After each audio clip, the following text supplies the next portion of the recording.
keeping it all the way real does not mean telling the truth at all times. All right? If you attend your grandfather's funeral, that might not be the best time to let everyone in the crowd know that he was a worthless alcoholic and a gambler. There is a kind of limited and spare and tactical use of truth in our daily lives with loved ones, and certainly even in politics, okay?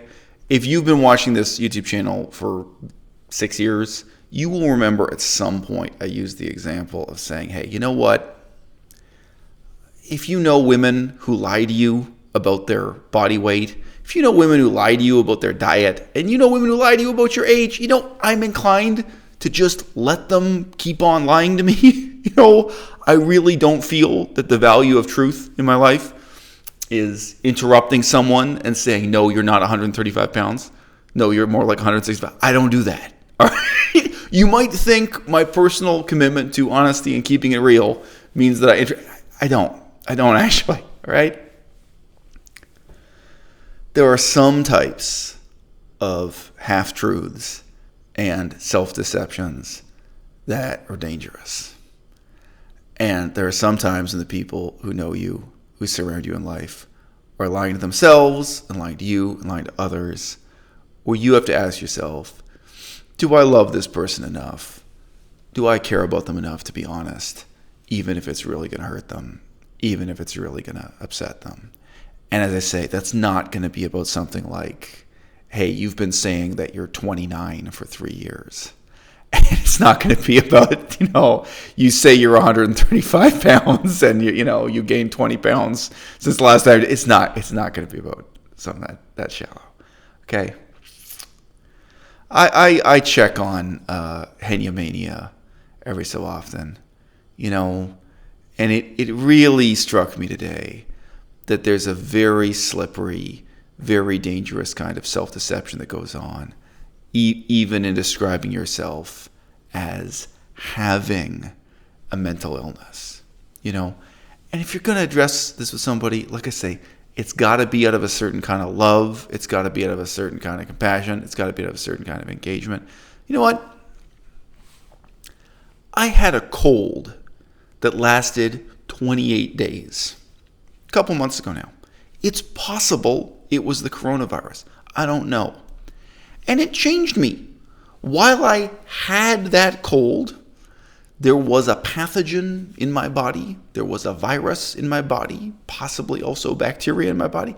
There was something that changed my personality and changed my behavior and changed my voice and made it difficult for me to sleep at night and difficult to get out of bed in the morning and difficult to do grocery shopping. It made it difficult to breathe. I actually ran out of breath when recording YouTube videos during the 28 days and for a couple weeks afterwards. I don't know if that was coronavirus or just a really serious cold, all right? There is absolutely no sense in which you have mental illness in the same sense that you have a cold.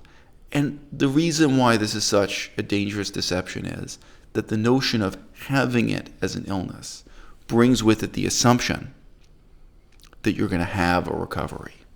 That there's a different person that you were before you had the illness.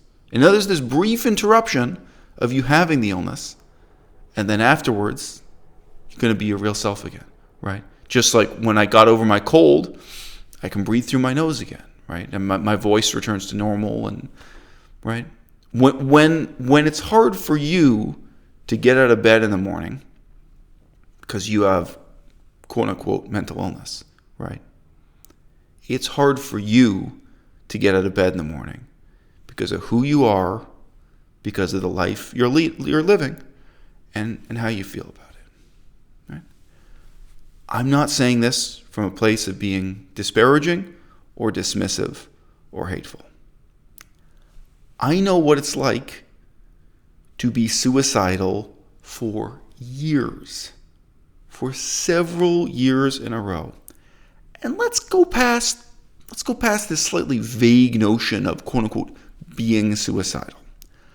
I know what it's like to live a life where I wake up in the morning and think, I would rather be dead than to keep on living this life. Notice already there's a real difference in phrasing it that way, right? This is partly about who I am, it's partly how I feel, and it's partly about the life I'm leading. And then, of course, how that makes me feel, right? You can even see this new apartment in the background here, okay? For some people, the life I'm leading right now would be paradise, right? And then some people have ambitions that would make this life that I'm leading stultifying, cloistering, confining, dissatisfactory, miserable. There are some people who might even be driven to the edge of suicide by living the life I'm leading right now. And let's go back to the other side of the world when I was leading a totally different life, doing humanitarian work and historical research and political research and studying languages, and had no electricity in the jungles of northwestern Laos. Have to add a footnote here that there was really no jungle left, or every day I saw the jungle being cut down, blah, blah, blah, but whatever. Living for someone else, that would be misery. And for me, being motivated by what I was motivated by, right? In a lot of ways, it was wonderful. I should even just pause, because it's all about me. It's not just the life I'm living. It's not just the circumstances, right?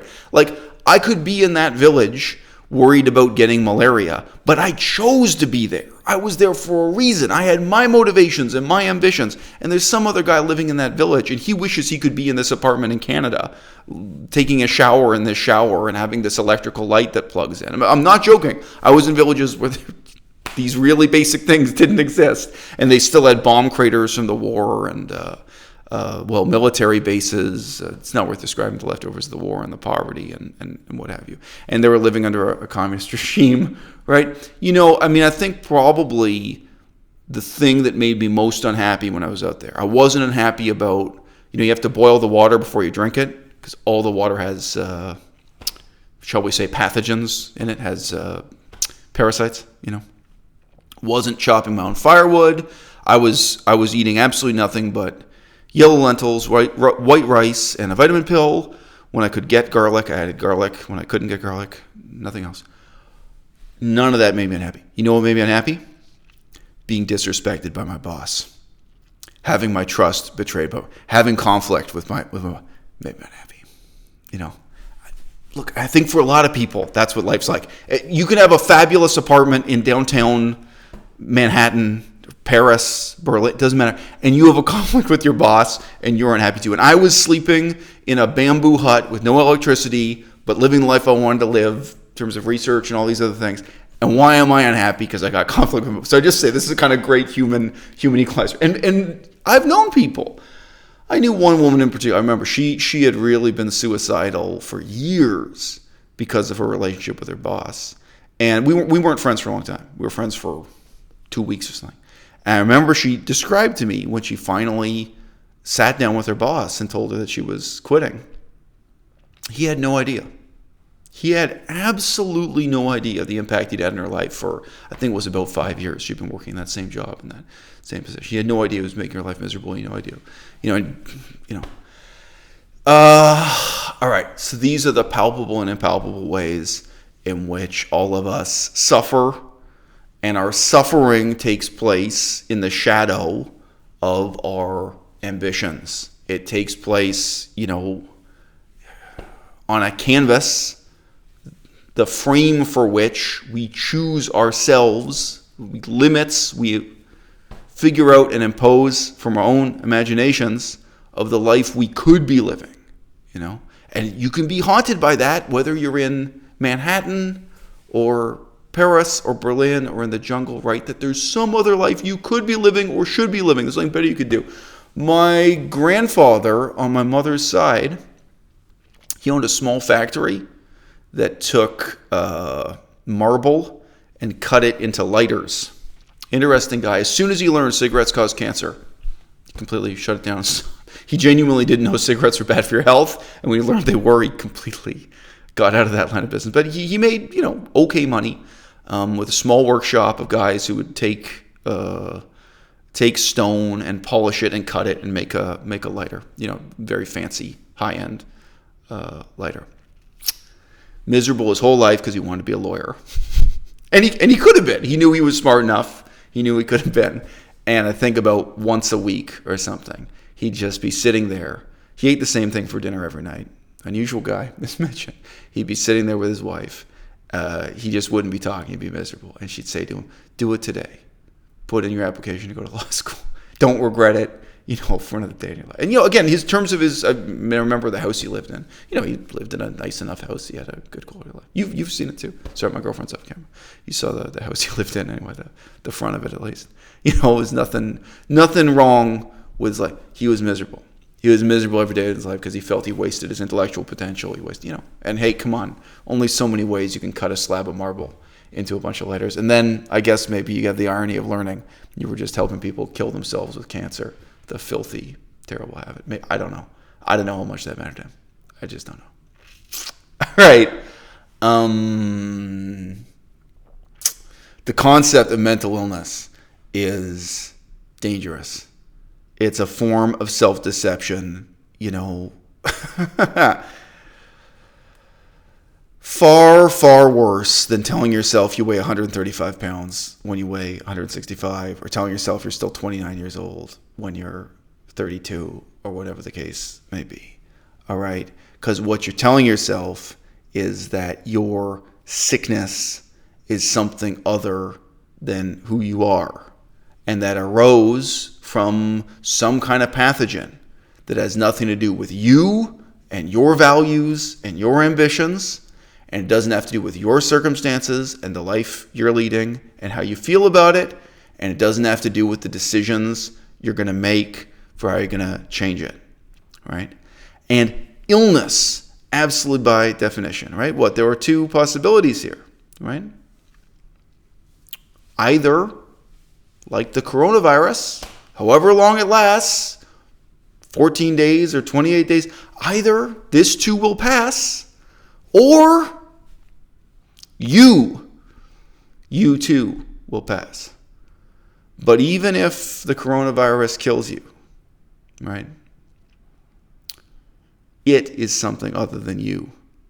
You at least have the comfort of knowing this virus is not me. It's not who I really am. And what you're calling mental illness is you. It's who you really are.